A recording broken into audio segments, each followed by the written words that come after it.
Esta investigación se produce en el marco de la tesis del estudiante Paul Remache, cuyo propósito es transmitir sensaciones musicales a través de la piel para personas con discapacidad auditiva.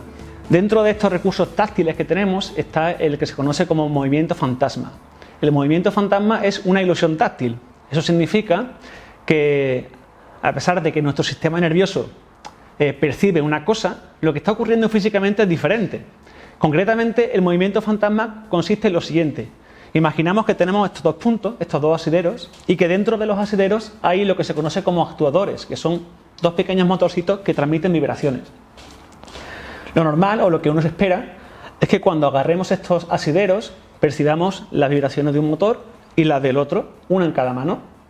Sin embargo, si activamos estos motores, estos actuadores de una forma adecuada, lo que vamos a percibir, en lugar de esas dos vibraciones aisladas, es un punto que se mueve en la línea que une los dos actuadores. Este punto es un punto vibratorio ilusorio, porque realmente no está ahí, no existe. Entonces, esto es lo que se conoce como un movimiento fantasma. Fantasma porque realmente no existe, no está ahí. Nosotros hicimos unas modificaciones en el algoritmo para poder controlar la amplitud de este movimiento. Si pensamos en el movimiento fantasma, pues podemos definir como la amplitud del movimiento a la distancia que se mueve este actuador fantasma entre las manos. Lo que podríamos decir es que la amplitud máxima del 100% es de mano a mano.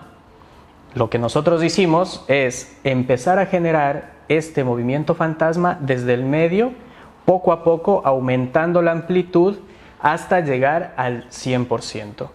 Y pues los participantes lo que tenían que hacer era reportar en qué momento empezaban a percibir que se movía, es decir, que aparecía la ilusión táctil entre las manos.